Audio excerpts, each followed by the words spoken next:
Welcome to the Filipino American Women Project, a podcast that strengthens Filipino voices one conversation at a time through all things life, culture, and personal development.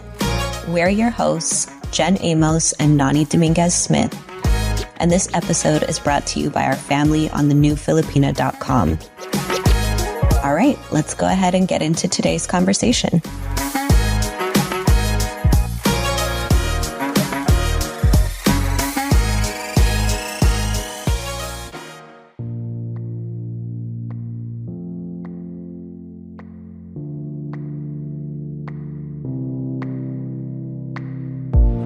Okay, I'm gonna do it. Hello? Hello? Does this Is thing anybody work? there? Hello? We're back. Love it. We're You back guys. in case anyone is still around.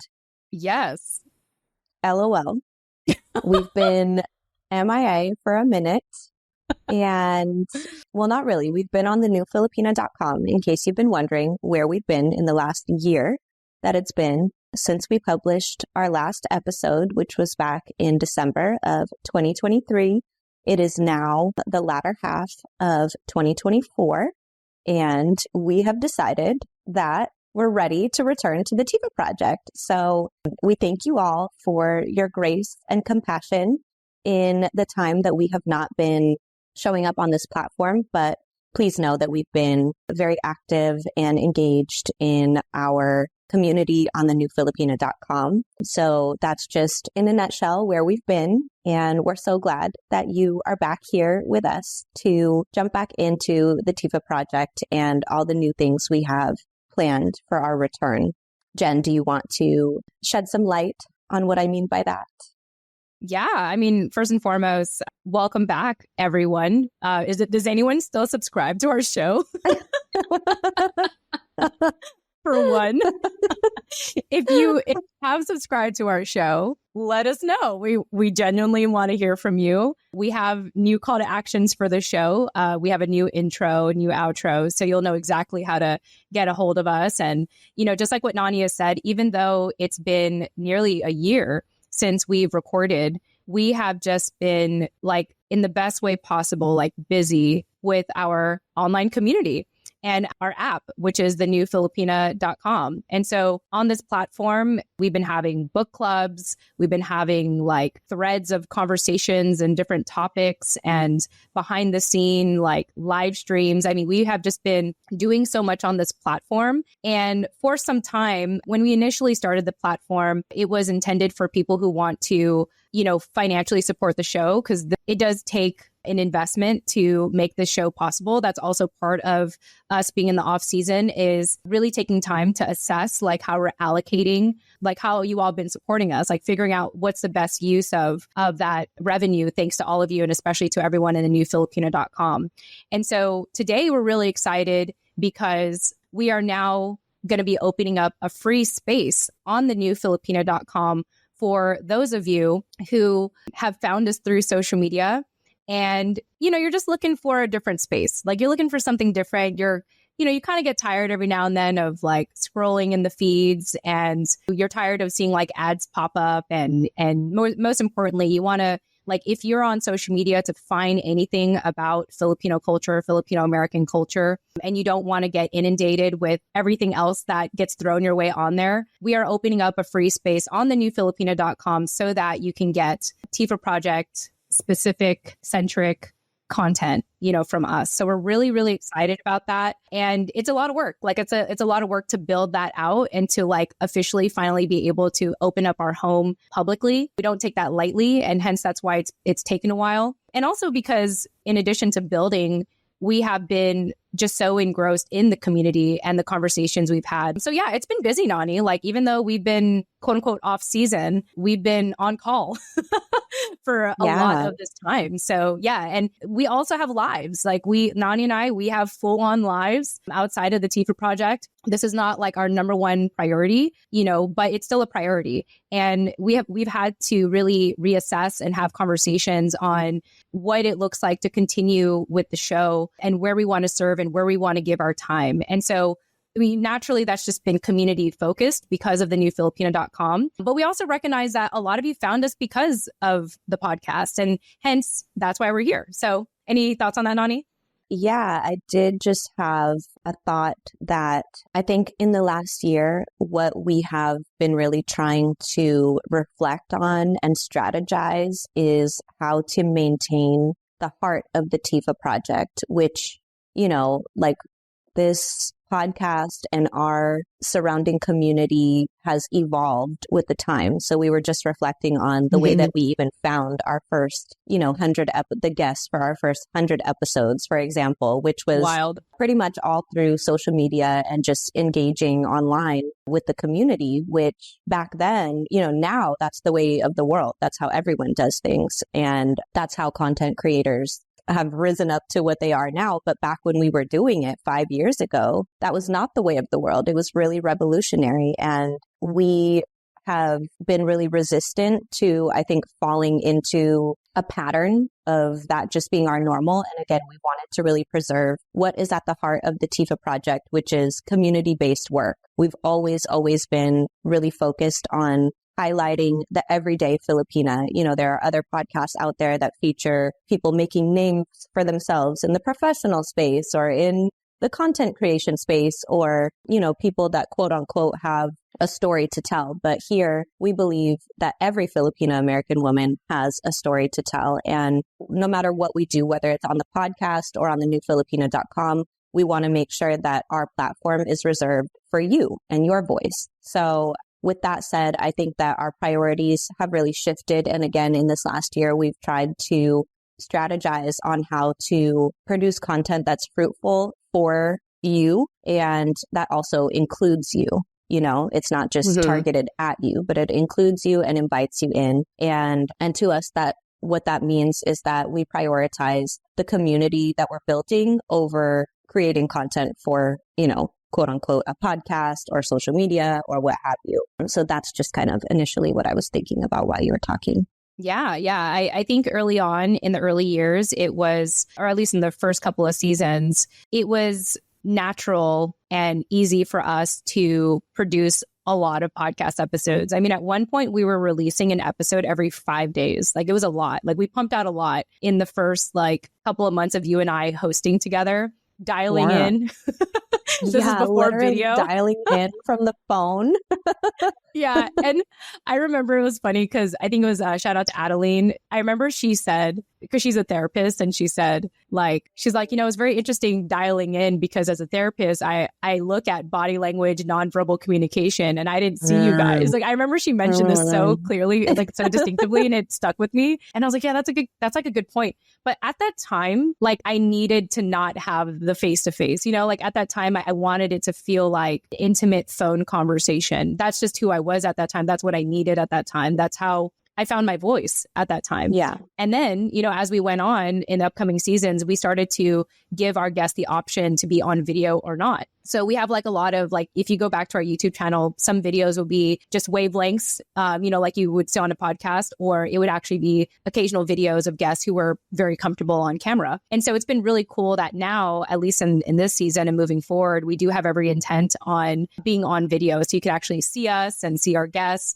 In fact, you're going to be seeing some of our past guests that we first had them dial in. You're going to finally see them on video. And it was crazy because, you know, we'll get to our guests in a little bit, but there was one in particular who I was like, oh, that's how you look like. You know, I've seen photos of you, like, but, and I've heard your voice. And, you know, she also had a podcast at that time too. And I just thought like, oh, wow, this is your face. Like, this is you, you know, and it's just like so hilarious to see how far we've come. And, you know, I just always want to, whenever I can, I want to express gratitude when it comes to mine. And I really just want to thank, you know, you, Nani, and our community for like, just for whatever reason, this has become a staple in a lot of people's lives, like especially you and I. It's become a place to explore our vocation and to experiment and to like just stay in touch, like to stay connected with our Filipino heritage, because in real life, it's not like I'm walking around with a Filipino flag all the time, like it's different in so many ways. And so this community keeps me grounded, and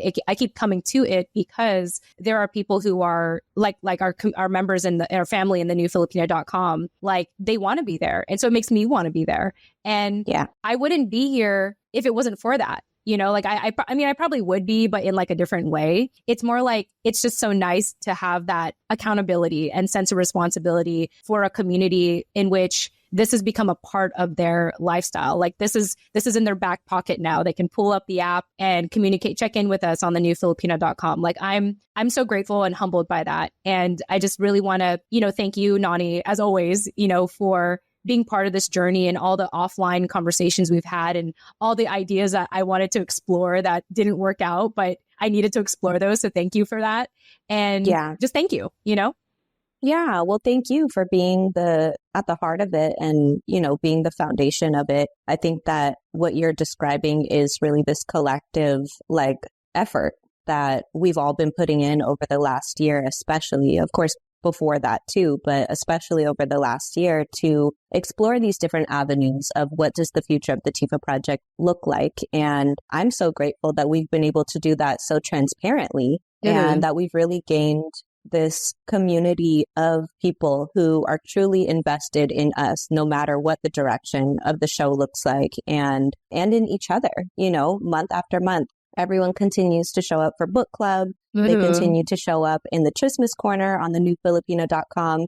They continue to listen to our episodes of our private podcast, Chismis with Jen and Nani, which, if you haven't heard of it before, is like the R-rated version of the TFAW Project. So definitely go on the new Filipina.com and check that out. But for now, I think that what we have to share about the future of the TFAW Project is what you're about to see in this episode as soon as we get into it, which is our new format of including, again, your voices, not just ours. And for this first episode, we brought back two of our past guests. The topic for the show was what to talk about in therapy, because Jen and I are both avid, what do you call it?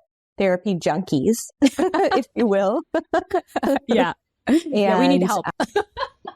We need lots of help. And thankfully, we've interviewed a lot of Filipino therapists on the show in the past. And so one way of just being able to re-engage with our community, and again, like Jen said, put these faces to the names that we had these old school phone conversations with in the past, was to invite them back for a panel discussion on this topic of what to talk about in therapy, because we realized that while we are really well versed in the topic, a lot of Filipino women are still new to it, or are still on the fence about it, or still don't fully understand what to expect from therapy and how the process goes. I think a lot of people, not just Filipino women, of course, but a lot of people in general think about therapy with these unrealistic expectations of it's like this experience of walking into this ethereal light and then you're just healed and life is good. And that's not actually how therapy works or how it's meant to work. It's not a linear process. It's a very, very convoluted, tangled wire, if you will, that you have to, the therapist is really there as your guide, not as this person who has solutions to all your problems. So I really loved our conversation with Marjory Ware from episode 23 and Roanne de-Guia Samuels from episode 34. Although I know we've had her on a few episodes, you can listen to her original interview in episode 34. And they joined us to just talk about some of these questions, common misconceptions that people have going into therapy, what kind of expectations to set for a successful relationship building process with your therapist, how to even find a therapist. And we talked about accessibility for mental health resources, period, when going through your healthcare provider versus searching for a therapist from a personal referral who might be out of network, and how that really stops up the process for a lot of people who can't afford it, and also what therapists can do to make that more accessible, such as offering a sliding scale or things of that nature.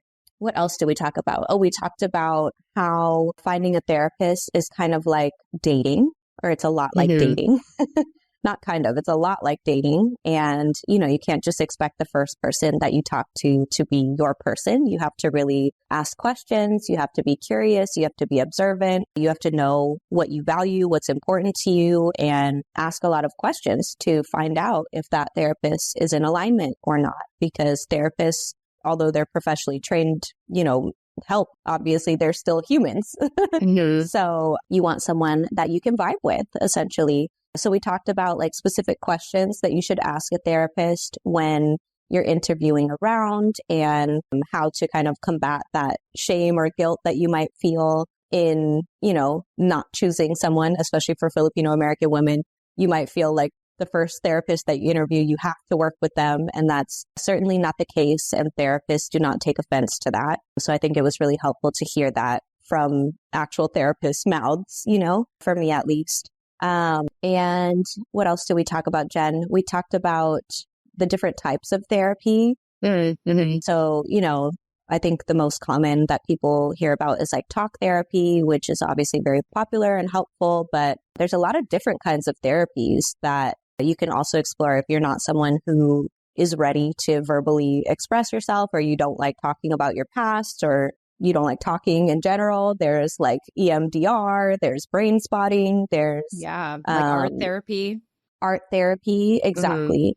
So there are a lot of different types of therapy that you can explore if you're not a yapper like us. And we also talked about topics, what to talk about in therapy specifically for Filipino American women. So I think that this was really at the heart of why I wanted to cover this topic in general, because if you look back through the past 150, however many episodes there are on the TFAW Project podcast, this is what we're talking about, right? We're talking about what Filipino American women should be talking about in therapy. And we hear from two actual therapists what some of those topics are, what they commonly hear from a lot of the individuals that they work with, and just little tidbits that they had to offer around those specific topics. And then one thing that we didn't get to because we ran out of time was examples of goals to set in therapy. So again, just outlining the process of how therapy actually works and giving some kind of clarity as to like, what are we doing here? Are we just showing up every Friday and like, you know, talking about how our week was, or are we actually working towards something? And Jen, I don't know if you want to talk a little bit about that, because out of the two of us, you're the therapy star. Oh my goodness. You mean I need the most help? Therapist. No, you have just been the most courageous in seeking out the most help. That's what I would. Thank you. That's my reframe. Oh, thank you. But you have also been through, you know, a lot of different, maybe it was like intentional, maybe it was not intentional, but I feel like in different times of your life, you have sought out therapy from different types of therapists, from different people to reach specific goals or to overcome specific things in your life. And, you know, that wasn't all with just one therapist. So I don't know if you want to just give a little bit of your personal insight into some examples that goals of what kind of goals people can set in therapy. Yeah. Just to have some kind of like direction for the process.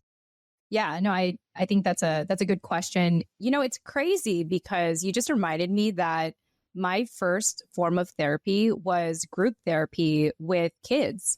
So this goes all the way back to when I was 10 years old and when we lost my dad, and we were put into a group therapy. Like my mom was put with other widows and I was put with other kids. And I remember specifically, like I was definitely an introvert then. And I think today I'm more of an ambivert, which I'll get to in our upcoming book club because I'm actually reading a book about introversion right now. But anyway, I just remember how aloof I was in those groups. Like it wasn't even like sitting in a circle for kids. Like with kids, I mean, imagine like having kids sit in a circle like AA. Like, no, that's not going to happen.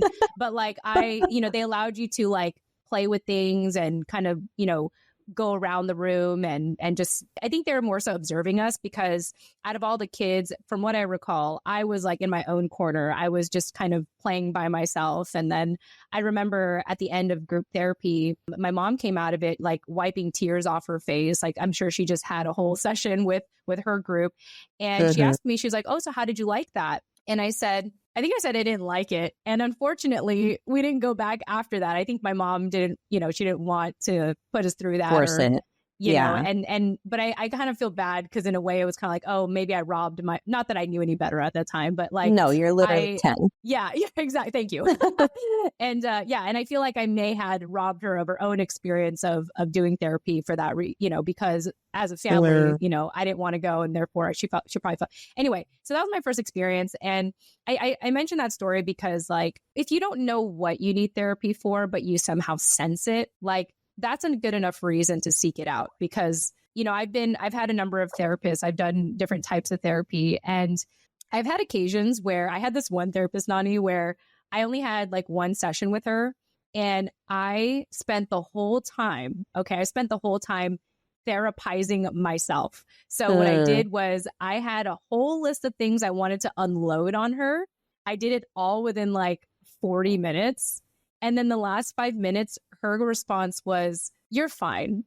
That was her response. Nice. She's like, "You're fine. Like you're okay. You're doing a lot better than you realize." But like, there was a part of me that I was all like, "No, I'm not. Like, how can you just say that? Like, you can't." Like, looking back, I think that maybe I didn't give her the opportunity. I think I wanted to really, come off like I got my shit together. And I think I didn't open up enough, and then I had like other therapists where I kind of just like showed up. Like I was in a different like headspace at that time. Uh-huh. And then eventually I like have the therapist I have today that I've had her for like 3 years now. And it's been really cool. Like I'm in a place now in our relationship where I'm really just sharing things that I'm celebrating because I think I'm like in the healthiest place in my life right now, like mentally, spiritually, emotionally, physically, like all these things. And she actually asked me a second time, Nani, you know this already. Like she asked me a second time. So do you still want to continue? And but I said to her, and I share all these stories because I want you all to know that, like what Nani said earlier, it's not like a linear path. It's not like walking into the light. Like it's human. It's human. It's very, there's no right way to do it. It's more about just the desire to do it. And I said to my therapist, I said, well, thank you for saying all the things. Like, thank you for, just pointing out my wins and my successes and how far I've come. And thank you for always reminding me how far I've come. The reason why I still want to have you is because what I need to work through is self-regulating when it comes to celebrating my wins. I still, wherever it comes, I don't even know where it comes from at this point, but there's still somehow in the back of my mind that feels like I'm being too much if I celebrate myself. And I want that mirrored back. Like I want people to say, that's awesome. Congrats. Like somehow there's still a part of me that feels bashful to do that. That feels like I shouldn't do that. That feels like I'm overstepping. I'm taking up too much space. And so that's what I'm navigating now. It's like, hey, as far as I'm concerned, I feel pretty grounded in myself. I think I have pretty good self-esteem at this point. But when it comes to like saying that with conviction, I'm still like, I need to hear myself say it. And I need people to mirror that back and say, yes, Jen, like you're doing great. Like keep it up. Like, wow, I'm proud of you. Like I need that. And I need to have my relationships today reflect that back to me. So that's why I told her I still need her around. I said, I may be sharing all these like updates with you, but this is actually a good thing because this is like what I consider the next stage of our therapy session is for me to feel proud of how far I've come. Like you pointed out, but now I need to be able to point it out proudly without any bit of guilt or shame or taking up too much space, fill in the blank, So I share all that to just let you all know that there are so many ways to get into therapy. I think it's like a feeling or it could be something specific. But hopefully all the things that I've shared at this point give you at least one idea to be like, you know what, I think I should at least entertain it. So, yeah. And I think that how you just kind of wrapped up your experience in therapy in a nutshell like that gave us several examples of goals that you have set in therapy, you know, like before when you were 10, starting when you were 10. Obviously, the goal was to address this really heavy trauma that you were dealing with as a child and as your family, for your family as a collective. Fast forward to today, obviously that's not a goal for you to set in therapy anymore because it's, you know, decades later and you have done the work. You have worked with several therapists. You've done all kinds of things to process that. And now your goal that you set in therapy for your therapist who keeps trying to fire you is like, seriously. No, positive reinforcement. And that is still a goal, you know? Yeah. So I think that sheds some really great light into just the range of examples of goals that you can set in therapy, you know, other things that you can do that you might be going through that therapy can be useful for is like navigating big life transitions. You know, you're getting married or you're getting divorced or you have a kid or there's a death in the family or, you know, bigger obvious things like that, or even getting over a breakup, dealing with a toxic work environment, coping with illness, coping with a new diagnosis, navigating career growth, having help celebrating your wins, you know, just things like that. Or there may be more nuanced goals, like getting to know your inner child, for example. You know, you've realized from social media or from blogs or from reading books that that's an important thing to do, but you don't actually know how to do it. That's something a therapist can help you work on. Identifying healthier coping mechanisms. You realize that when you're stressed out, you drink like until no end. So you want to know what you can do to develop a healthier coping mechanism that isn't going to cause, you know, setbacks in other areas of your life when inevitably stress comes up. So I think that those are just some of the things that I wanted to also cover in this episode that we didn't have time for because Nani is a yapper and like I'm doing now, I was talking a lot. So I hope you guys enjoy that, listening to me yap in this episode. And what better way to bring the TFAW Project back? Yes. Yeah. And one thing I want to add to that too is, you know, part of us coming back, it's so different than the past season. So traditionally it'd be Jen and Nani plus a guest. And so now moving forward, because we have such a rich community and like people have been so quick to respond when we reach out, you know, to suggest discussing topics like what to talk about in therapy, that we want to bring back like past guests to talk about specific topics. And so moving forward, it'll be, you know, Jen, Nani plus 2 to 3 people plus potential live chat for people who just want to sit in real time and watch us engage with the panel and engage in that way. So we're definitely bringing more of the community into our conversations. So that being said, thank you in advance for your grace and your understanding as we navigate this new approach to the show. I hope that, you know, in the past, I remember people would say that listening to our show is like listening to their sisters in the living room. You know, I hope that this show now feels like you have more sisters hanging out in the living room and you get to like sit in or eavesdrop or listen from the kitchen or whatever you're doing, you know, and be a part of the conversation, really feel like you're a part of it. So I'm really excited about that, Nani. I thoroughly enjoyed this panel specifically because it's our first one, and to, you know, see the faces of Marjory and Roanne and to even just like, you know, be there with you and watching you like, you know, to address the topics that you wanted to hit, and just like how quickly it was for us to eat up a whole hour because we all had so much to say. It just touches my heart, and it makes me really excited for what's to come with the TFAW Project, our podcast show specifically. Yeah, me too. So we hope to see you either in our live audience in one of our upcoming recordings on the new Filipina.com, engaging in our community, and or as part of one of our future conversations. So yes, let's get into today's episode. Hope you enjoy. Wonderful. Enjoy. All right. Hey, everyone. Oh my gosh, I can't believe I'm saying this. I feel like I used to be so used to saying this all the time, but this is the first time I'm saying this in quite a long time. Hey everyone, Jen Amos here. Welcome back to the Filipino American Women Project podcast show. I am here with my incredible co-host, Nani Dominguez. Nani, welcome back. Welcome back to our podcast. Welcome back. Yay. So happy to be here. Yes. So yeah, we are excited because we have some past guests on our show. We have Roanne and Marjory, who actually, like, Marjory was like, OG. Like, I think you were like episode 23 or something, I think, from when I last checked. But we're just very excited to bring back past guests. What better way to bring back the show than to bring back past guests? So real quickly here, Nani, any opening thoughts before we welcome our guests back to the TFAW Project?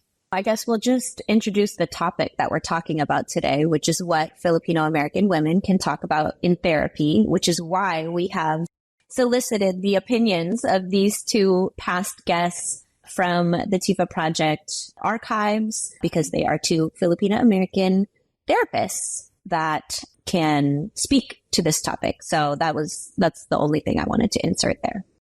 Love it. Well, let's go ahead and bring them on. Marjory, welcome back. I mean, it's been a minute.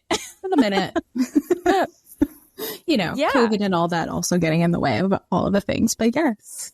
Yeah. Marjory. Yes. You were here like way back when you had to dial in. So welcome back. Any initial thoughts for being back on the show? Like, what, 4 or 5 years later? It feels good. This feels so official, and I'm here for it. Love it. Love it. Well, welcome. Roanne, welcome back. You've been back on our show a couple of times. Originally with, I believe, the Filipino Momcast, and even on our private podcast, the new Filipina.com, or Chismis with Jen Nani private podcast. Welcome back. Any opening thoughts for us? Just happy to be here. It's good to see you guys. Wonderful. Lovely. And with that said, I'm excited because normally in these conversations, I take the lead, and I always will love to take the lead if you let me. Like, I'll do it. I'm a chattermouth. I can talk about anything and all the things. Yeah. So Here we go. We're just going to get into it. I love that. It's like, let's just jump in this deep end. Okay. All right. Well, that being said, welcome, Marjory. Welcome, Roanne. We're just going to dive into the topic today. Nani, tell us, what is the topic and how did this topic come about to begin with?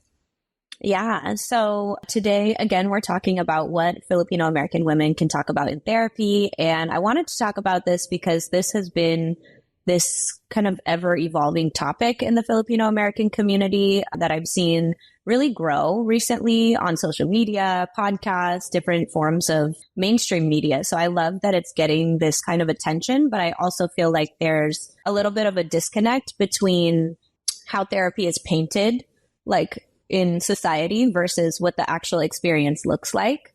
And so I just wanted to highlight that a little bit from the perspective of from a therapy goer, someone who has gone from like being a therapy rookie to a therapy veteran, which is how Jen and I in our private conversations offline have kind of described the journey through therapy, and also through the perspective of actual therapists. So from both ends.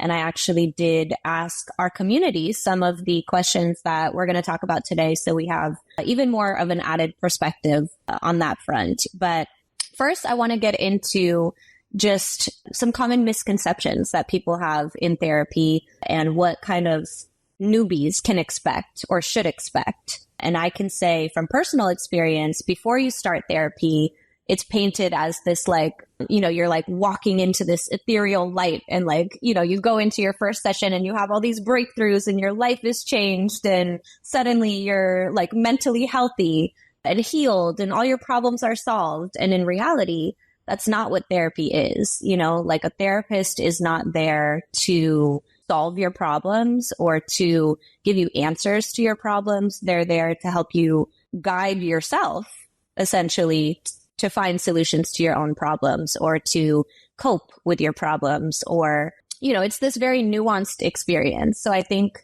the topic of managing expectations as a newbie going into therapy is something really important to highlight for Filipino American women specifically. And one thing that I did want to reference is this podcast that I've been listening to by this therapist named, Elliot Connie. And he uses, I think it's called solution-based therapy. So another thing we'll talk about is like the different forms of therapy. And, it's not all just talking. You can find like different therapists that do different things. And I know, at least Roanne, I know you explore different, like a variety of different types of therapy in your practice. So you can speak to that as well. But this particular podcast that I've been listening to struck me because it's kind of like I've referred it to a couple of people and I'm like, wow, I really like this guy. Like, I really like listening to his conversations with his clients because he essentially just keeps asking them the same questions over and over and over again. And some people that I've referred the podcast to listen to, they're like, I don't get it. Like, he just keeps saying the same thing. He's not really like helping. He's not providing answers. And I'm like, that's exactly the misconception that I wanted to talk about is, you know, the fact that by asking you repetitively the same questions in every session over and over and over again, he's training you how to like therapize yourself in a way. So yeah, anyway, let's go ahead and get into the panel. First, I want to share 2 comments from our community when I asked this question in the polls, which are: a good therapist isn't going to solve your problem. They may help you identify coping skills, but they won't solve the problem. And people think they don't need a therapist until something very serious goes wrong. In reality, having an established relationship makes it much easier to handle when bad things happen. So even if life is great, I try to see a therapist once a quarter. And when life is hard, I set up more frequent appointments. So Marjory, starting with you, what are your kind of thoughts about misconceptions or, you know, when you have a new client, how do you manage like those expectations of like, you're not going to walk away with a breakthrough every single session? Like, what do you kind of tell your clients? Yeah, it actually kind of starts right at the 15-minute phone consultation, the moment someone inquires. So within that 15-minute consultation period, we'll kind of go over some of like the logistics, and then I'll ask questions like, what are you here for? And then at the end say like, what do you have questions for me? And oftentimes the question is like, what can I expect in therapy with you? Because I believe all therapists are so uniquely different from each other, no matter if we're using the same therapies. So I will describe to them what it looks like with me, what it will feel like coming into my office, sitting in the waiting room, and how nerve-wracking it's going to be. And then I'm always going to like actually focus on you. And so we'll go over how I would like to start my sessions, which is, you know, find the diagnosis, because if you use insurance, that's something I'm going to have to do within the first 53 minutes. And then after that, I like to do a history background. So kind of finding out, you know, your family, what are we here for, and going into the deep end. And oftentimes I'll let them know it's going to feel fairly boring. And then sometimes it'll struck you. And then I'll find out what you'll need from there, because people will have that expectation. And I'll ask them like, what do you expect to get out of therapy and what do you want? And so that seems to like give them an idea of how I'm going to navigate their work with me. Very nice. Yeah. Thank you. Roanne, what about you? For me, it's similar. It starts with the consult. So our listeners, if they're not aware, most therapists give a free consultation to see if we're a good match. And then I think it's really crucial for even the first actual session that the expectation is set forth. I actually use a metaphor. I'll share a little bit. I always bring a plant and I'd say, your garden, you are the gardener for your garden. So you're the master gardener.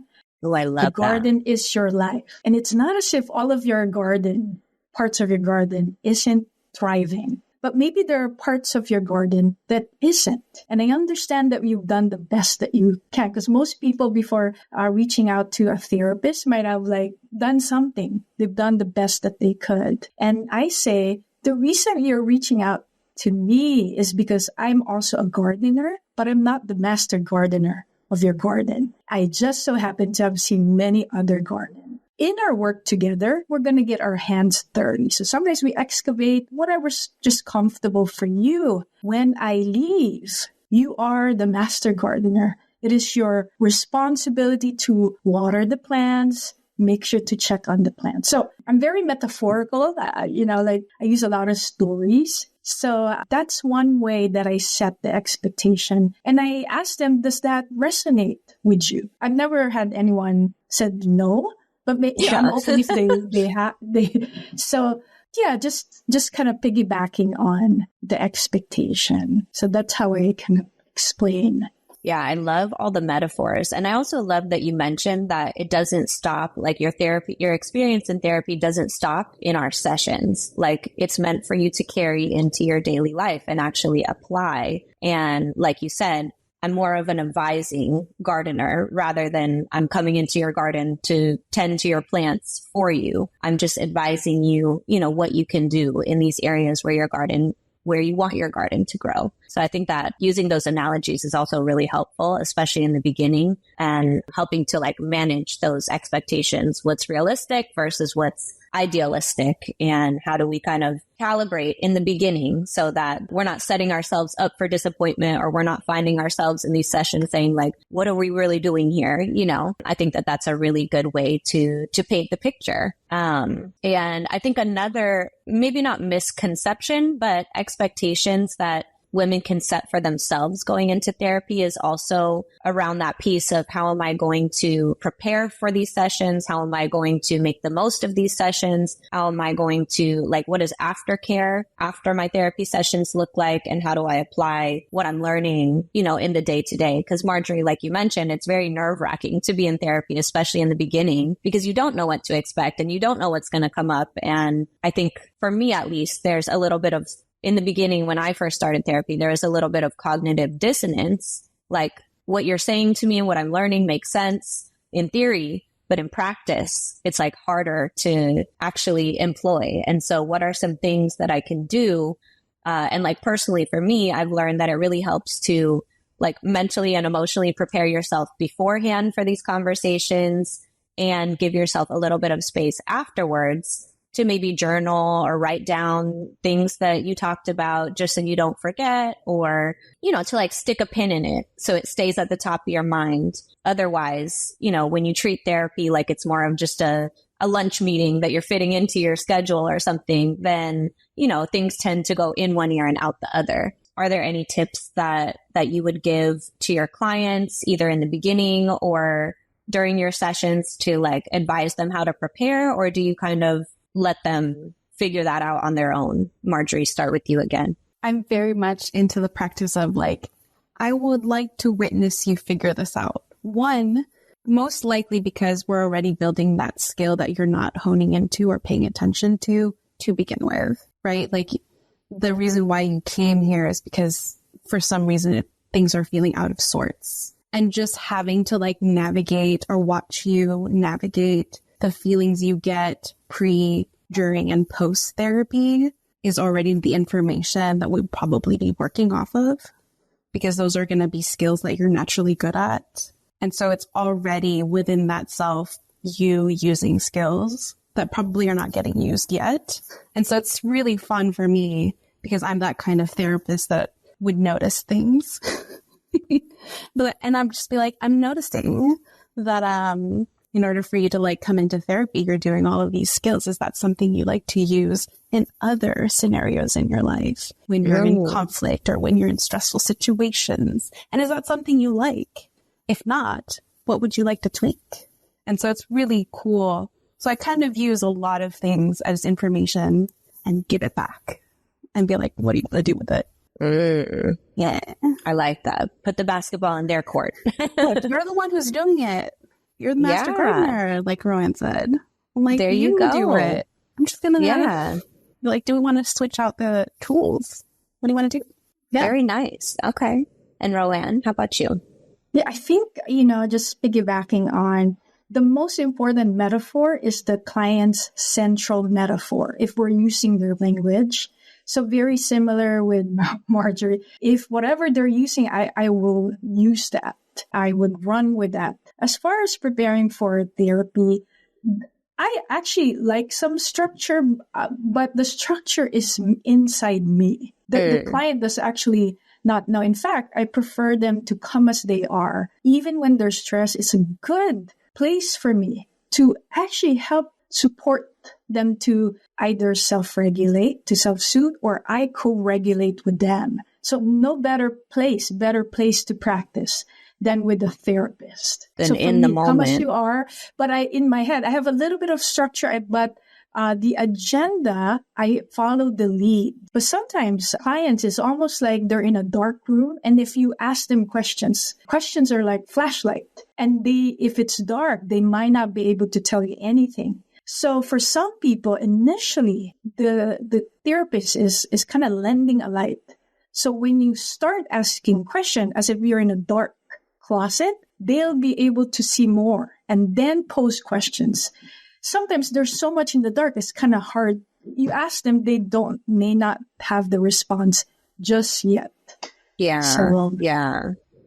Yeah, I like that. It's kind of like when you go to the doctor when you're sick so that the doctor can actually experience your symptoms and like make a more targeted, diagnosis or whatever you call it as to what's wrong with you versus going to the doctor after you've healed from whatever, if you had a cold or COVID, then after the fact, it's harder for them to say what it was and what it wasn't because they didn't get to experience it with you. So I like that you say, come as you are. And if there's something unraveling in that current moment, then, that's even better. And if not, then we can shine the flashlight to see, where we can illuminate some things. Yeah, what comes to mind to me, I really like that analogy, Roanne, where it's like you turn a flashlight on and they're able to see themselves better in the darkness. What came to mind for me when both of you were talking about like, hey, I noticed this, or hey, what about this, is I feel like a therapist is serving as a mirror, like to the client, where like a client cannot really see their actions. They can't see their mannerisms. They can't see like, how they're reacting to the world. But it sounds to me that's what a therapist does is help them see, like help them notify or help them notice like their actions or behaviors that maybe they themselves don't even realize they're acting out unless you point it out, and like when I think about my therapist, for example, lately, a lot of my experience with her is just sharing all these like positive experiences, like all these good things that are happening in my life. And then she'll say, hey, do you remember when this was not happening? Like, do you remember when you were going through a hard time? And it reminds me of how far I've come or how much I've grown from a certain issue. But I wouldn't have known that hadn't the therapist brought it to my attention. So that's what I'm hearing from both of you. And my end is it's kind of like you're serving as a mirror effect to your clients. Totally. Yeah, I use that metaphor too. Like sometimes we are so close to the mirror. And when you're close to the mirror, it's really rarely that we could completely see ourselves holistically. And so in therapy, hoping in self-awareness, we're moving further. And now we could see our torso. Now we could see our knees and all the way down to our feet, which is the point of the mirror. Thank you, Jen. Yeah. You're a genius. Yeah. It's like you're helping us practice self-awareness is really it. It's like how can we self-regulate? How can we spot our negative behaviors that cause us to self-sabotage or whatever the case? But just being able to give, like you said, to pull away the mirror for ourselves. Like you help us gently do that. And then we're able to do that ourselves. Like I feel like that's what therapy does, is it teaches us how to, as Dr. Abby says, shout out to Dr. Abby, like having a metacognition moment and having a moment to pull back and be like, and like kind of like think about your thoughts that you're having or like experience or observe your feelings as you feel them, as opposed to just like reacting to your feelings. Yeah. What I'm hearing, like how I would sum up what you're trying to say is identifying blind spots. Like Roanne said, when you're too close to the mirror, you can't see your knees or your feet or your torso. And so it's helpful to have some outside perspective from a specifically, trained professional who can help you identify those blind spots and zoom out a little bit on your experience. And I think that in order to do that, you also have to feel aligned with your therapist. You have to find, I've heard often on social media and stuff that finding a therapist is like dating, you have to like experiment a little and you have to interview people and you have to try people out and you have to have awkward conversations. And, shopping for a therapist, I think is a really, really important topic to cover also, because I think that's where a lot of people, not just Filipino American women, but in general, people get hung up because it's so hard to find a therapist, from having a personal referral, but maybe that person isn't covered by your insurance. And if money is an issue, then that right there is enough to stop you from even seeking it out. Someone in our community actually gave that answer, which I'll read later. But basically, I think the way that most people are introduced to therapy, or where they cross the line from saying like, oh, that's not for me, to, oh, I want to try it, is because they've heard someone they personally know go through the experience and they want to experience it too, right? But then there becomes the issue of accessibility, and are you in my network? Do you offer a sliding scale? You know, how accessible is it to access this referral? And if it's not, then going through your insurance, even, you know, you have to jump through hoops to do that, and to even get a referral to find a provider, an in-network provider. And then you have to go through the process of like interviewing people because you don't have a personal referral, right? So it's kind of this like, at least right now at this point in time, it's this really convoluted, like, again, it feels like you're in a circus having to like jump through all these hoops and like do all these obstacle courses just to even find someone to talk to. And then when you do, you may or may not feel aligned with that person. So what is, you know, from a therapist perspective, what are your experiences or thoughts on, I'm sure a lot of people find you guys through personal referrals, you know, but in getting aligned with a client, like what is it that you're looking for, or what is it that you would want your potential clients to come to you and say, you know, how are we aligned? If the stars align with insurance and money and all the logistical things. For me, my whole website and advertising is literally centered on the clients I would like to see. So anyone who resonates with what I've written is almost always a client I would like to see. So that kind of makes it easier. So the more niche I get, the easier it is for me to immediately enjoy who's inquiring for me to be their therapist. And so it becomes this sort of easier 15-minute sesh where like, I already know what you're coming to me for because you read on my website and you resonated with it. Great. Beautiful. I love that. And Roanne, I assume that your answer will be similar, because I think what Marjory is speaking to is this idea of like personal branding. And for a therapist, that's super important because this is such a personal experience. You know, it's such an intimate experience. And you do, especially for Filipino American women, who so much of our, like the common problems that come up in our lives or archetypes that are placed on us in society, like come from our cultural conditioning. And I mean, just from personally knowing you, Roanne, I can also say like your personal brand is very strong, and that must attract, you know, a niche clientele as well. Like Marjory was saying, would you say that's true? Yes, I keep echoing the genius of Marjory, but I'm very also niche. Just in my blog, I have 85 articles that I've written, aside from other ones. I have a podcast. It's called the Pinoy Love Language Podcast. So when people listen and they consult with me, it's almost like they've already heard me. And in fact, this is the interesting part. Maybe Marjory could relate to this. When they're set to seeing me and I'm the first therapist, I would tell them, shout out to therapinay.com, which is a directory for Filipino healers, not just psychotherapists. So I would tell them, you know what? I know you're set on me, but since this is your first time consulting, I said, it's like buying a home.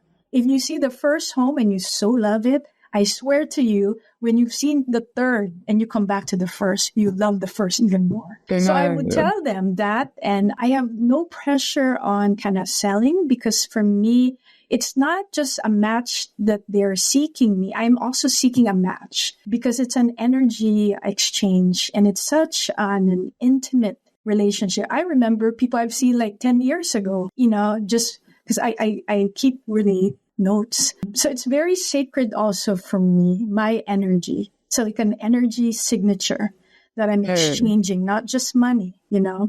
So yeah, it's good for therapists who are niche. They have like Marjory, our website. If not, you know, during your interview, make sure that you ask questions like, who are the clients that you are very alive, you feel very alive serving? So then you get the feel of the therapist. Yeah, just who do you think are the most successful clients? You know, like, or What do you do for self-healing? It's a good question to pose.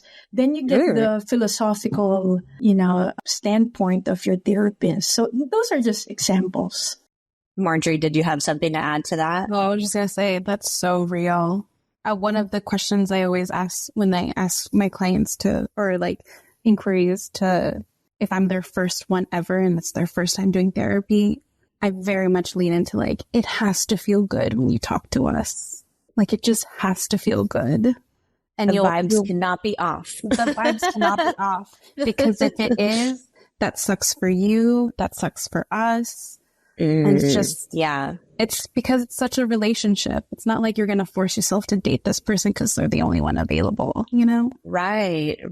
No, I love that you both brought that up, because the next thing I wanted to get your thoughts on are, what are some questions to actually ask therapists when you're interviewing for one, or when you're shopping for a therapist, and how do you kind of ensure that alignment? And I think over time, for me, what I've learned is, and what I've heard from our community polls, is it's important how the therapist identifies. So I think the fact that you're both personal branding is very strong. I'm a Filipino American woman who deals with Filipino American women. I think that's really important to outwardly, whether it's by podcast or blog or your website or word of mouth. It's important for potential clients coming in to know how you identify what your identity is, where you stand on social issues, the types of therapy that you use, and what is kind of your personal tie to your area of expertise. So for example, if you specialize, I'm not saying either of you do, but if a therapist specializes in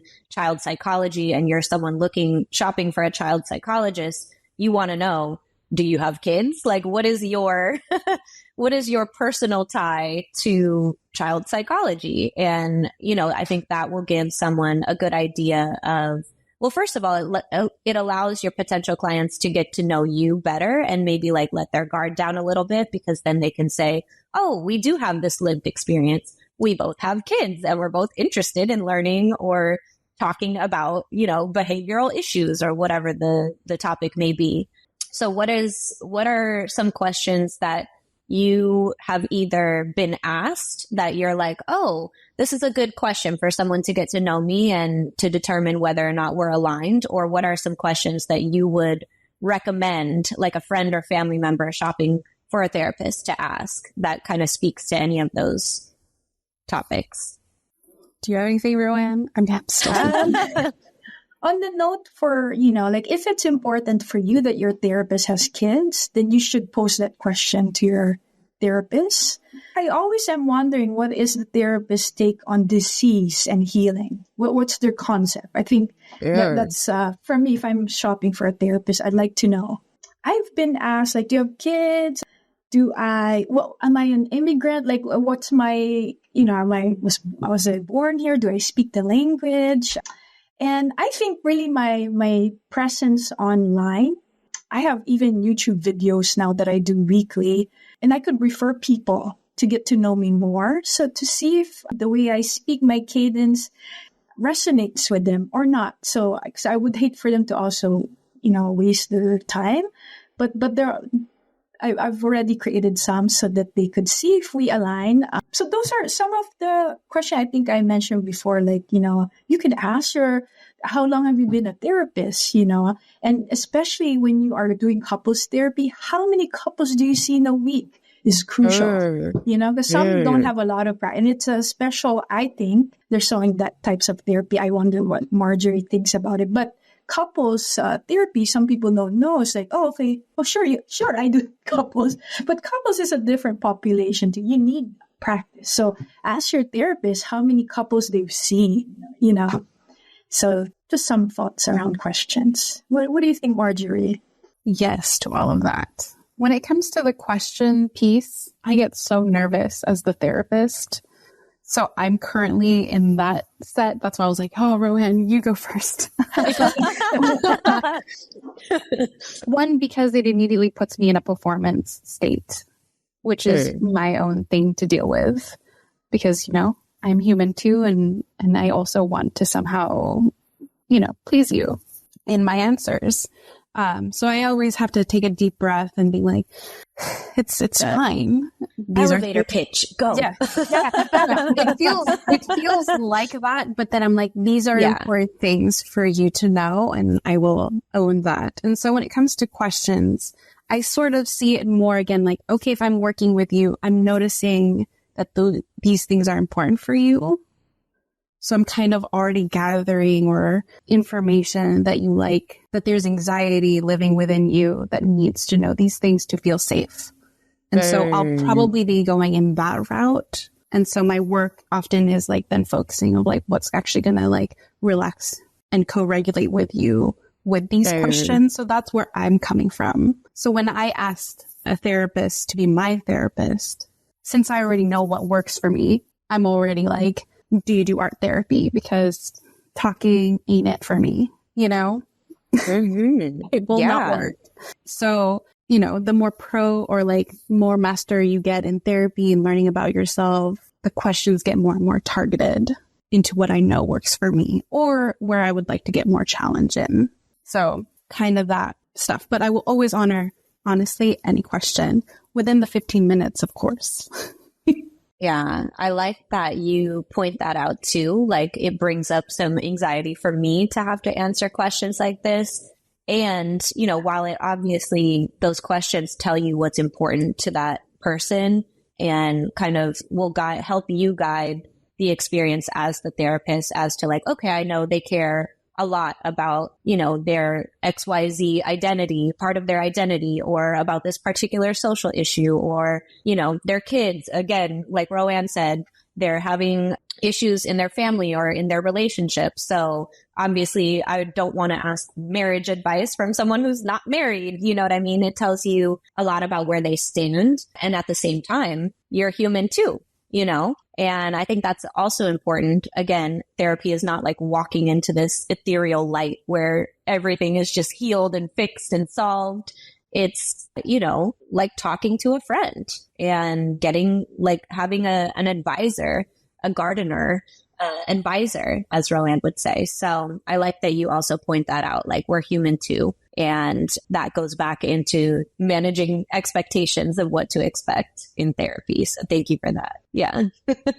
Jen, I'm curious if you had any thoughts to add on this, because I know you are what I've been calling a therapy veteran. So you've had lots of experience in like bouncing around therapists and talking to different people and asking different questions. And from what you've shared with me, I feel like you are someone who is at a point in your therapy journey, like you're very comfortable. You have no shame about asking whatever questions you want to know. And, you know, like you can quickly come to that conclusion of whether or not you feel aligned with someone. Yeah. I mean, oh gosh, what do I want to say? Like, how do I even answer that question? What I will say in hearing you both talk is like the number one thing I've gotten in my therapy experience is like learning how to advocate for myself and like communicate what I need. That didn't come naturally. It took many, many years. You know, part of my background was I had to take on a caretaking role as early as 10 years old when I lost my dad. So I had to grow up very quickly and anticipate other people's needs before mine. And it's only really in the last 10, 15 years that I learned that, oh, like I matter too. Like my needs matter also. And in fact, my needs are equally as important, and it would be of benefit to everyone if everyone knew what my needs were, you know, as a healthy way to coexist with everyone and to not just take a self-sacrificial role. And so it's taken me a long time to, you know, to get to that place. But I do want to ask this question here that Steph had asked, because I did a couple of different types of therapy, anything from like talk therapy to rapid eye movement therapy, if you guys know what that is. You know, a question here from Steph, she's asking, what is the difference? Like, what are different types of therapy? How do we understand, like, for example, the difference between therapy and psychiatry or psychotherapy? And good question, Steph. Yes. And if anything, maybe speak more to like what you both do specifically and like, and what you offer in a sense, so that we can understand, like get an example of like, oh, if I want to have a talk with my therapist, I got to talk to the talk therapist. Like right now I have like a text therapist because I'm totally comfortable like chatting with her like an interactive journal. Like I love it. And I've been doing that for the last 3 years. But prior to that, I've done other types of therapy. So let's talk about like the differences here, Marjorie, if you wanted to answer that first. Okay, so the difference between therapy and psychiatry primarily is that psychiatrists can provide medication. They're doctors, medical doctors. They're doing that aspect. And originally, that's where it came from. They would do the talk therapy whilst also providing medication and navigating that parts of them. But I'm noticing some trends where psychiatry is like, you come in for 15 minutes, give me a little rundown. Let's go ahead and refill your meds and tell me all the symptoms and how it's affecting you. And then there's like my therapy, talk therapy, that would probably be more where I'm just a marriage and family counselor therapist. And so I see couples mostly, and then a lot of Filipinos. I love that. Family and Filipinos. Personal brand. On point. Yeah. Filipinos. Yeah. So I think that's like a good like general overview. And Roanne, I'll definitely ask you to piggyback here in a second. But I do want to ask the next question too, because we're talking about like, hey, you got to find the right therapist. It's going to be like dating, and you got to find the one, you got to assert yourself, you got to like articulate what you're looking for. And then another question that Steph asks here is, well, how should someone expect to manage their relationship with their therapist on a personal and emotional level? For me, for example, I've gotten deep in the weeds with my therapist, but then sometimes the transition from deep chats to ending with payment and scheduling is a bit jarring. So talk a little bit about that, Marjorie, and then we'll turn it over to Roanne. And I know you got to get going. Yes. One, let me do that. As your therapist, I think that's one of my responsibilities is like navigating those parts and talking about our relationship as well. So sometimes I'll bring that in. And then when it comes to like the jarring pieces, that actually happens to me on our first session where I'm talking about the logistics of therapy. So when it comes to like scheduling and payments, I'll let them know that it's in my system already. You don't have to know about it. I will contact you if there's a decline card or something is expired, and I'll email you for those. So that will be later. And then when it comes to scheduling, I always do either it's going to be already a set weekly session that we're meeting, or every other week, or once a month. And so oftentimes that when we end our session, you get to either walk away in all your feels or, feeling fairly good. So I like to do sort of like the housekeeping stuff.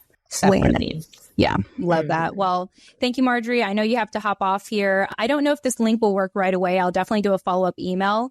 But thank you for your time. Thank you. We obviously thank you. It was so good to see you. It was so good to see you guys. I hope that helped answer your questions. Bye. Bye, Marjorie. Cool. And Steph says thank you. Okay. All right. Roanne, is there anything else you wanted to add on top of like the different types of therapy? And then just this last topic on... I just want to add that the therapist should be an expert with setting healthy boundaries without, the word boundary. I prefer, like, you think about boundary, it's almost like a wall. I like it to be a flowery border. It's meant to not keep people outside, but to choose the one that's coming in, So the therapist you should feel that, like it shouldn't be... I sometimes see therapists and they have their own Facebook, and depending on the therapist, sometimes they're really edgy when it comes to like setting boundaries, from a Western perspective. Their boundaries are practiced inwardly, whether the therapist is doing therapy, but they practice that in their own lives. So it becomes natural. So let the therapist do that. And if you feel like you're obligated, or like if you need to change therapists and you feel bad, you shouldn't feel bad.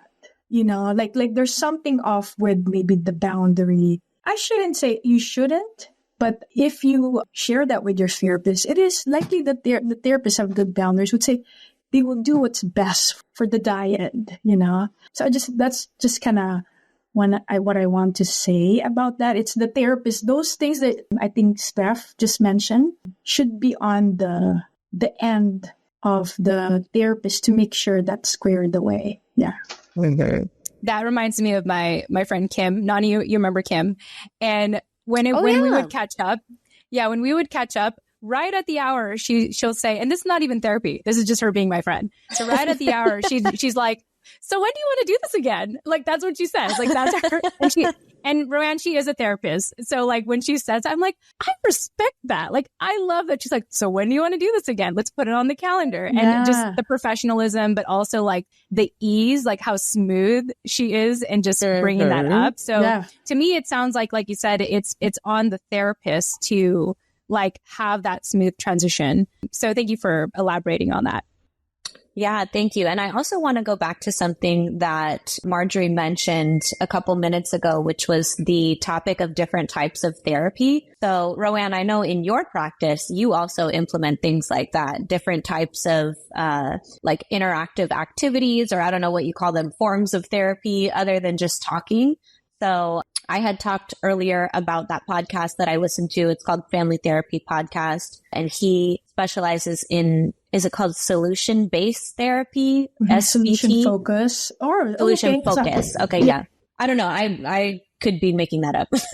I just know it started with solution. And then there's CBT, which is cognitive behavioral therapy, which is like the main regular just talk therapy, I think. I mean, correct me if I'm wrong. But then there are other types of therapy. Actually, you mentioned Therapini, which I went to one of their events in San Francisco a couple months ago and listened to a panel of Pinay therapists talking about the different types of therapy that they offer. And they were talking about all kinds of things, like, is it EMDR or EDMR? Like the rapid eye movement thing, and brain spotting. Like, I don't know anything about those kinds of therapies. So can you speak a little bit to things like that? And actually, Steph, when I polled our community, Steph had mentioned something called minimal somatic experience, which I've never heard of either. So if you want to just give a little overview of like, organize my thoughts there. Yes. EMDR is processing traumatic or very stressful memories by use of bilateral, either looking at something, it could be sounds, it could be tapping. The point of that, the way I explain to people, is it's like massaging both hemisphere of the brain. When we are in a trauma state or stressful, it's almost like we're stuck, part of our brain. And when you are doing some type of bilateral, while you are having this memory, it introduces a novelty to that memory. So that's EMDR. Brain spotting is very similar, but, I'm not an expert with brain spotting, but it's also utilizing eye movements. I do something similar, but I am not trained in brain spotting. Cognitive behavioral therapy, if a therapist is schooled in the United States, unless you just went to a specific school studying about a particular modality, all of us have some CBT, cognitive behavioral therapy. It is what they call evidence-based in the West. Remember that our culture here is very linguistic. The CBT is a very linguistic therapy. So it's actually studying or learning about your core beliefs. And if they're not working for you, it's either the therapist might psychoeducate, you might reframe it, you might challenge it, together with the therapist. Even though I'm trained to do that, I integrate many different therapies. I just believe that the therapist should have a lot of tools in their toolbox. People are getting savvier and that they'll say, I want an EMDR.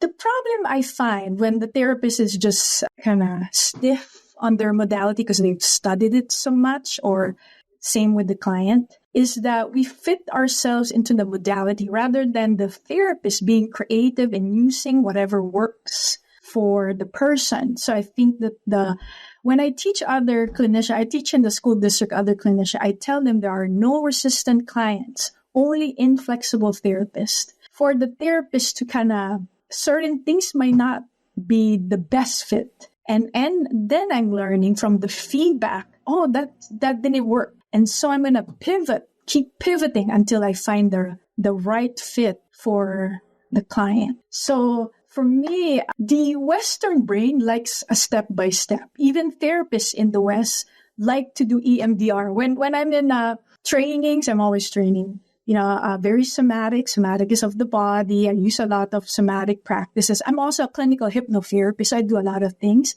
I use sand therapy a lot. which is collaging in the sand. Sometimes words are not enough. Language, our emotional wounds do not speak fluently in language sometimes. Sometimes they need voice. So that's helpful when we're talking. But when we're stuck, imagery, movement can get the emotional wound unstuck.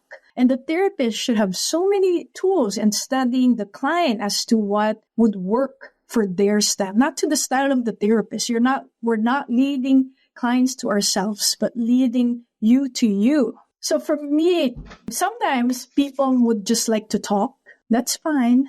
Sometimes talking is also a defense mechanism. They just want to talk and not to be in their bodies, when in fact, that might be the most healing for them. So I kind of have to slowly weave that into the therapy. And I find people sometimes will, like, if I do something kind of weird for them, I would ask them, how is that? Because that's therapists do that. They're like, oh, that's so stupid. They'll tell me. And I tell them, watch next week. It'll be stupider. And these are the exact people who later on, they love that. They kind of, and I'm not saying everybody who just wants to talk. Some people that works for them. So everybody's different. But I find that when it's used as a defense, you learn later on, once they're finding themselves, that they're really enjoying other things. Because the talking sometimes in your head. I mean, I always tell people, if it's just thought, changing your thoughts, don't you think you would have thought your way out of it? But it's not enough sometimes. It's not enough sometimes. That's just my take on that. And I just want to say to our audience, I'm just one type of therapist. And so there's so many different modalities, and to find your best fit therapist, that's just my take. Yeah. I appreciate how you integrate all these different modalities just to kind of try things on for size, if you will, with each client, because the experience of therapy should really be tailored, obviously, to the individual. And so when the therapist is stuck too much in, their specific training, that could result in some blind spots for them being able to serve their clients. So I appreciate that you have this more holistic value when it comes to how you handle your clients. And on the topic of cultural alignment, I know that in the past you have told me that you consider yourself a student of culture, and you've done a lot of reading and studying on different, in psychotherapy, how that resonates in Western culture, and, how the norms, if you will, have developed in this area over here and also in Eastern cultures. Can you speak a little bit more about how that comes out, or the differences that you find most effective when dealing specifically with Filipino American women? In general, therapists are always teaching clients to self-regulate, to self-soothe, because I find in general, Filipinos are co-regulators, meaning they really like getting warm from the other person. I aim to co-regulate with my clients. It's almost like I lend them my nervous system. So the preparation is steep for me before entering. Not that I'm kind of thinking about activity, but my nervous system as a therapist.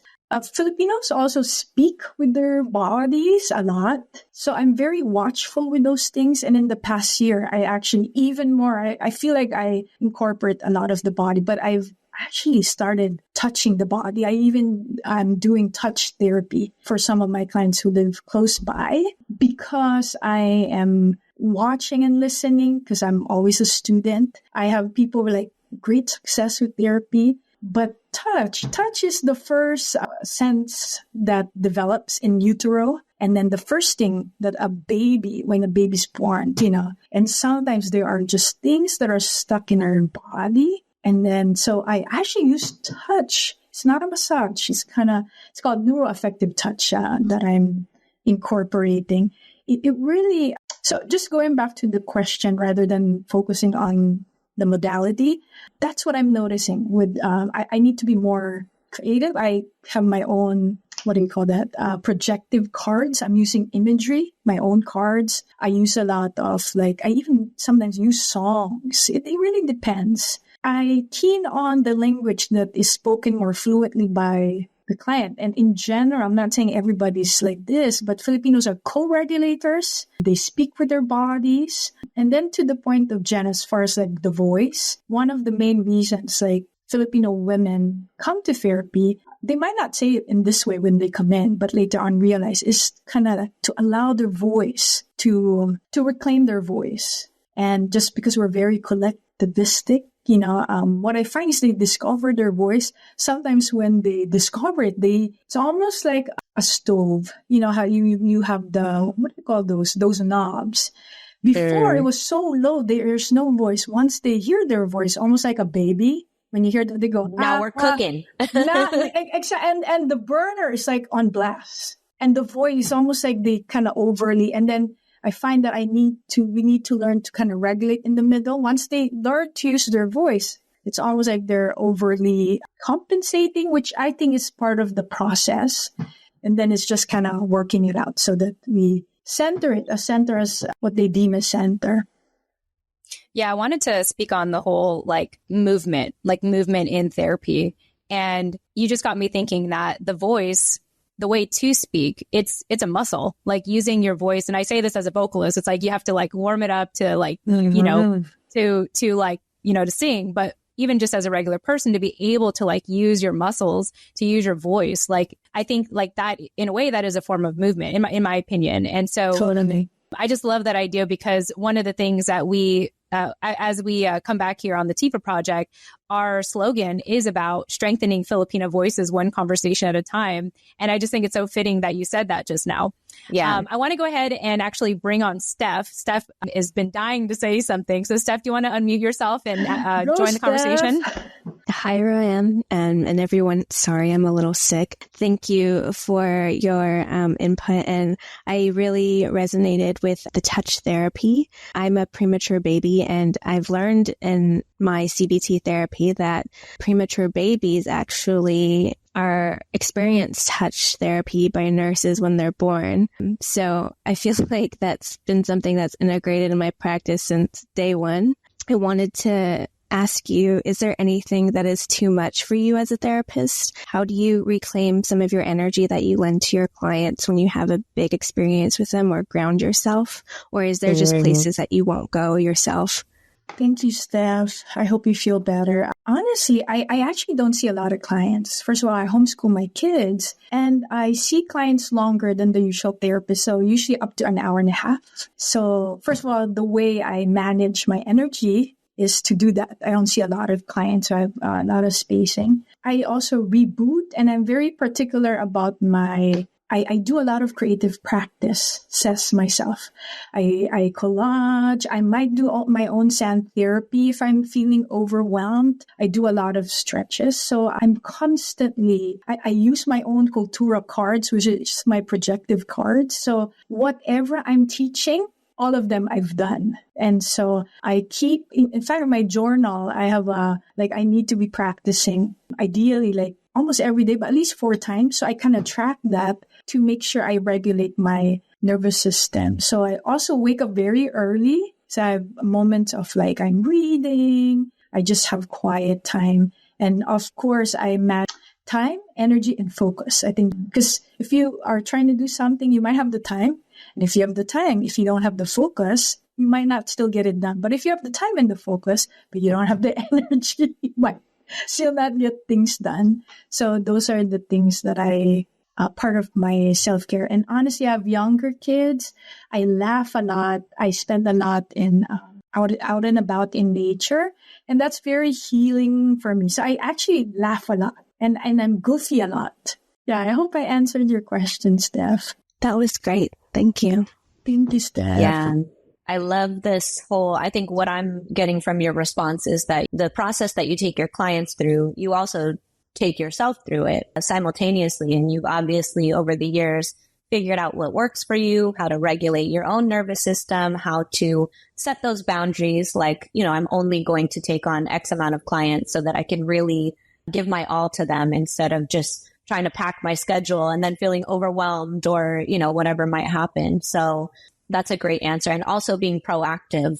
I have worked with Roanne in the past, and one of my favorite things that she taught me is the art therapy journal, which she gives you prompts. So instead of just like pulling out a notebook and like doodling or whatever, there's an actual prompt for you to do. And that notebook that I created when I was working with you was like something that I hold very dear to me, and it stays in like a special box in my closet. And now that we're talking about it, I'm like, I should do that again. So, you know, I can just speak personally to the way that you kind of proactively manage that experience for the client. And it's lovely to hear that you do the same for yourself, you know, in your free time and the time that you spend outside of those sessions. I think that that's really helpful for people to hear, is how therapists therapize themselves. Totally. And actually, I've trained my children not to talk to me 30 minutes at least before, so they know mommy's in session. I have doors that are multiple. So I'm really quiet. I'm really just in my body. I'm just really preparing my nervous system. Yeah. Yeah, well, I love that. Thank you for sharing that, Nani. There's no greater reward for a therapist, you know, than to hear that. Yeah. Yes. Well, I came away with lots of great takeaways, but that one was just the first that popped into my mind when we were talking. And sorry, Steph, I'm not looking at the chat because I have my notes up here. So I'm sorry if I missed.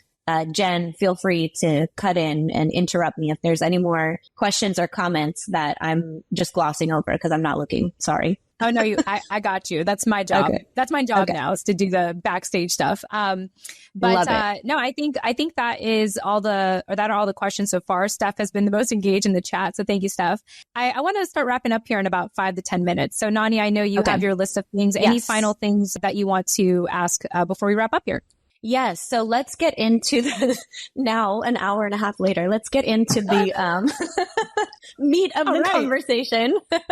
Sorry, guys. I'm not usually the one steering here. So I want to talk about, and Roanne, I think you're the perfect person to ask this because, again, your personal brand is very strong. You're a Filipino American woman serving Filipino American women. And so when it comes to what Filipino American women can or should be talking about in therapy, I wanted to get your thoughts on what are some of the most common like topics for people that are like on the fence about therapy, have never done it before. They're kind of like, I want to try it, but I don't know what to say. I don't know what to share.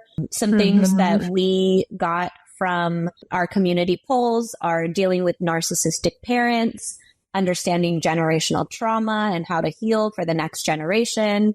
Adoption. Someone shared that even though I'm adopted by white people, the utang na laob is strong, which I know you can speak to because your podcast, Pinoy Love Languages, covers those Filipino psychological concepts specifically. You're very well versed in that. And then finally, family members asking to borrow money, which I interpret as, you know, the tendency in Filipino families to have a lack of boundaries. So just, I know that covers a lot already, but if you want to elaborate on any of those, or if there's anything that I missed that you see, you know, surface in your sessions more regularly. Yeah. One of the most common would be when women are starting, maybe they're pregnant or thinking about having children. And then they think about how they were parented and they want to be the best mother that they can be. So they seek out to sort of, you know, break the generational cycle. So that's one.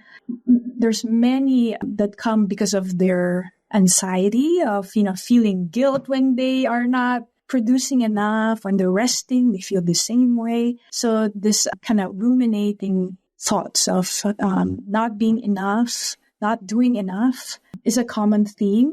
Another one is the feeling of guilt, which is maybe similar when you're not producing enough, and then feeling shame when you're resting, and using voice, which is part of setting boundaries. I think if you are dealing with kind of generational Filipino culture, it would be a plus for your therapist, not just that they're Filipino, because they're so, but they understand the cultural nuances. Because the way the Filipino sets boundaries and is different. Like if you go to a Western trained therapist, they might just say, for example, not everybody does this. Some Filipino therapists might also, it's not whether you're Filipino or not. It's the way you have assimilated the Western culture. There's nothing wrong. The goal is to set healthy boundaries. I think it's essential in any relationship. But the way that's set, you know, so someone said, well, just don't visit your parents, for instance. It does not always work for especially depending how close you are to your Filipino family or culture. So sometimes cultural interpretation, it's not just language. We all speak kind of bilingual, right? The Filipino understands, the immigrant understands English, but they may use the same word meaning something very different.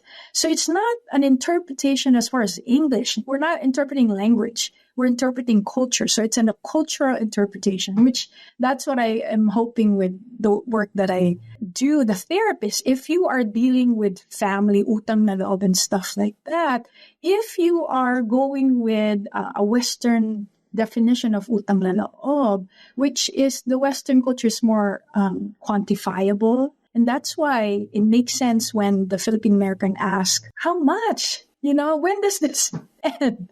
Does it ever end? The Filipino immigrant or the ones, they're more comfortable. They're not trained in a quantifiable way.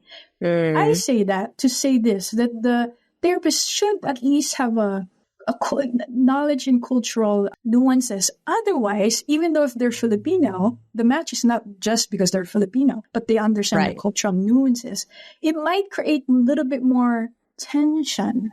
And there's something about creating relationships, but I did a recent video on YouTube why just creating your relationship doesn't always work. Because what we don't heal hunts us in different forms of relationship. We cannot run away from it. And at least that's my thought. Not that if you have a very abusive mother, I cringe even when people have to go. Maybe they do need some distance from the mother, So every case is different. That's what I want to say. If you've been here, like your third generation, fourth generation, it really depends. Every Filipino American family is different. But if you find that there's a lot of nuances there, then look for someone who may understand that. Because the culture interpretation, the American culture is very different from the Filipino culture from the islands. What makes it more difficult is we're bilingual. It's as if we understand each other because we're speaking, but it makes it more confusing compared to research where Koreans who immigrate, they're more monolingual. They speak their language. So the young would have to speak. Of course, I'm generalizing. This is from research. So they're talking the same language from speaking their Korean language. But we are proud that, no, I know how to speak English, but the meaning is different. There are meta meanings in between, and creates tension because we seemingly speak the same language, right? Like I said, but our love languages are very different. So anyway, I digress. Yeah, no, not at all. I think that was actually a great thing to share because another thing that we didn't come from the community polls, but that came up for me is what to talk about in therapy is that exactly how to straddle the hyphen essentially between being Filipino and being American. And for someone like me who is mixed, that is like ever present at all times. And so I think it's really helpful to hear that. And another thing that came up while you were talking is that essentially all of these topics that we've laid out have to do with family and this idea of, whether your family is inherently toxic or they're just, the lines are a little blurred. Like if you could make a blanket statement or a blanket piece of advice for Filipino American women dealing with bad boundaries with family, what would be, how you mentioned, like the answer isn't always to just not see your family or to cut someone off because that doesn't essentially solve the problem. And in most cases, what will happen is whatever the problem is will manifest in other areas of your life and you'll have to deal with it anyway. Like it will hunt you down, like I think is your words. So as a blanket statement, is there some kind of like what came up for me is the flower analogy when you were talking about boundaries. How would you make like a metaphor of that? Space has a very different definition in the Western culture than in the Filipino culture. So when the love for the Filipino American is when you give them space, that's honoring them. When you go to preschool in it happens too in the Philippines, but they teach you the bubble. So a child, even 4 years old, is starting to learn how to navigate the American culture with space, enough spacing. And the Filipino culture is very different. A child is raised to be part of the family. Closeness is very important. So it's the definition of space. That's why when the child, a Filipino American child who's maybe an adult or teenager is wanting space, it's painful for the immigrant. Space, closeness means love for the immigrant. We're really more huddled together. To just know the difference, to just talk about the difference can be very healing, because it's not as if it's a personal, like they just don't respect my boundaries. It's possible they don't, but they're also conditioned in a certain way. The question is how to navigate that, how we could honor that they might want some closeness, and how we could show them we also need some spacing. Where could we meet? But it's important to understand where they're coming from, and they understand where we're coming from. Space means love. Closeness means love to us. And let's talk in that way. Our love languages are different. So yeah, that's and to take it a step further, back to one of the responses that we got, which was about understanding generational trauma and how to heal for the next generation. And as you mentioned, a lot of what you see in your practice is like new moms or people that are thinking about having kids and they want to reflect on what kind of parent they want to be. I know like from personal experience that those kind of family dynamics and that need to, what I heard you say just now is like interact with your family like in a communicative way and also be willing to compromise so that, you know, you can understand each other better and honor each other better. But for people who have not had the luxury of developing that dynamic with their family as they become parents, what are your thoughts on navigating like codependency, you know, like becoming a really codependent parent? So for me, as we know, we cannot change our past, and we change our past in our present. I'm always fine-tuning my therapy, so I always teach LEI, like the lei, Hawaiian lei. We want to fine-tune our language. So for instance, if you are becoming a mother and you're like, oh gosh, I hate to be like my mother, your language is going to attract that energy. E is his experience, the action that you would take. Are you going to be like your mother? I mean, are you learning about different ways to mother? I is crucial. I think I work a little bit more on the I, which is imagination. If you are in social media a lot and you hear people like toxic mother, toxic Filipino mom, your imagination of your mother would be fortified in that way. So find a way, little moments where you imagine your mother to be good enough. I'm sure there's like a moment, even though, and crystallize on that. Imagine in a certain way, because what you could imagine, you could conceive within yourself as a mother. So you're not, sometimes people like, they did such terrible things for me. We cannot change that, but you're changing the way you perceive it for your own sake, not for their sake. So I think that's how I would respond to that. I know we have a few minutes. That. I just want to, Roanne, thank you, and shout out to Marjory who was here. Obviously, we can have a limitless amount of questions. And I think all of this is to say that therapy is important. And if you have these kinds of questions, if you struggle with these things, I think Marjory and Roanne just did such a great job educating us on not to be so scared to reach out to therapy, or like how to reach out, like what to ask for, how to advocate for yourself, and understanding like how important it is to find the right therapist, and not just like, you know, settle for one. Like you don't want to just settle for a partner like either, right? You want to be able to settle with the right or choose the right therapist that is right for you at that time. So Roanne, thank you so much for joining us. And also to everyone who joined us, you know, Steph, Hannah, Suki, and then again, Marjory, who can be here with us. And Nani, I just want to give a shout out to you for leading our conversation today. I hope you can let out a big exhale now, because you did it. Yeah. I'm proud of you. Okay. Thank you. Yeah. I needed that positive affirmation. Yeah. All right, everyone. Thank you all so much. Oh, everyone. Thank you, Roanne. Thank you all. And Marjory. And we'll talk to you all later. Bye for now.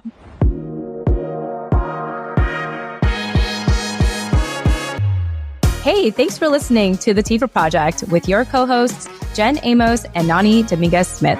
This show was produced by Jen Amos, written by Nani Dominguez-Smith, and edited by Dennis Ragalado. If you enjoy our show and want to join our mission of strengthening Filipino voices, we encourage you to join our family on thenewfilipina.com. All right, we'll see you in thenewfilipina.com, or we'll catch you in the next conversation. Bye for now.